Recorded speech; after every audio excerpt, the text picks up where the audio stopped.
boss@rmc.fr.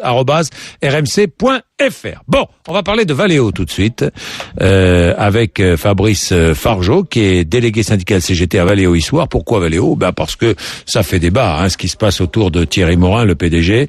L'État s'opposera au parachute doré. C'est pas tellement un parachute doré, c'est un contrat. On dit parachute doré, c'est un peu facile. Thierry Morin est PDG de Valeo depuis 2 ans. Dans son contrat, il est prévu qu'en partant, il touche 2 ans d'indemnité, 2 ans de salaire.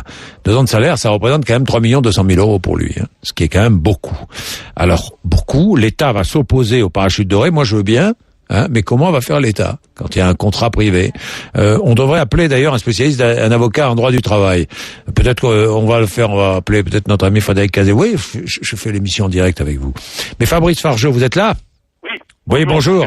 Délégué syndical CGT à Valeo Issoire, représentant syndical au comité de groupe et membre du comité européen. Fabrice Fargeot, vous avez été franchement surpris en apprenant la somme qu'allait toucher Thierry Morin en partance?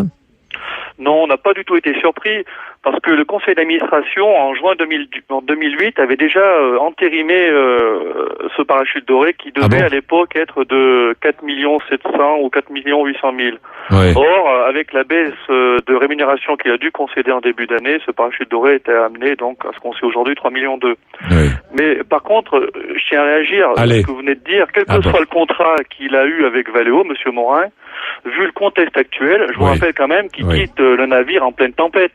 Aujourd'hui, le groupe Valeo, au dernier trimestre, c'est moins 200 millions. Oui. Aujourd'hui, pendant que Monsieur Morin, va toucher un parachute doré de 3 200 000, je vous rappelle également qu'il a une place d'assuré à l'INPI, une place promise par Madame Lagarde, ministre du Travail. À côté de ça, les travailleurs, eux, subissent la crise bien malgré eux. C'est-à-dire que Thierry Morin, lui, part en sachant qu'il a déjà un boulot qui l'attend. Écoutez, ça avait été promis par Madame Lagarde l'année dernière. C'est quoi l'INPI? Expliquez-moi un peu. L'INPI, c'est l'Institut National de la Propriété Industrielle. Alors, j'en sais pas plus, mais ça avait été promis par la ministre de l'Industrie. Je vous rappelle également qu'en plus de ce poste d'assuré et de ce parachute doré, il a aussi été nommé par le conseil d'administration président d'honneur du groupe Valeo. Oui. À côté de ça, les salariés, eux, sont au chômage partiel 1 ou 2 jours par semaine. Il y a 1600 départs en cours. Comment? 1600 départs en cours. Aujourd'hui, donc les salariés subissent la crise, ils ont 1 ou 2 jours de chômage partiel par semaine, et en plus, il y a un plan de suppression de 1600 postes en France et 5000 à travers le monde. Oui.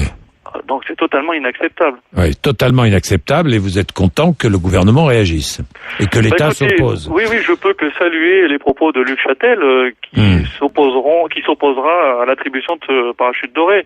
Mais je tiens aussi à dire que ce plan de réduction des effectifs, le groupe Valeo doit revenir dessus. Quoi qu'il arrive, en comité européen, l'expert que nous avons nommé a prouvé qu'on pouvait sauver jusqu'à 1200 postes de direct. Sur le périmètre européen. Il faut à tout prix que Valeo l'entende. On pourrait sauver 1200 emplois. Aujourd'hui, il vaut mieux être au chômage partiel généralisé, attendre, faire le dos rond jusqu'à la reprise d'activité et sauver des emplois. Vaut mieux aujourd'hui être au chômage partiel que perdre son travail. Bon. Merci Fabrice Fargeot. Merci. On va suivre l'affaire, évidemment. On va essayer de le joindre, Thierry Morin. Pour l'instant, il ne veut pas s'exprimer. Bon, merci. Merci. Comment chez Valeo, comment ça se passe là au niveau? Vous parlez de chômage technique, chômage partiel. Quelles sont les perspectives?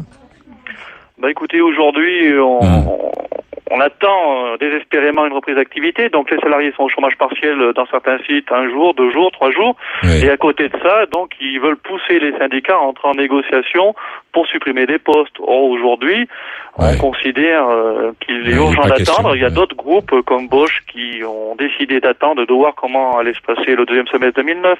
Aujourd'hui, avec le chômage partiel généralisé, on peut éviter des suppressions d'emplois. Et ça, c'est important. L'État a fait des propositions dans ce sens. On est passé de 50% à 60% d'indemnisation. On devrait passer à 75% assez rapidement.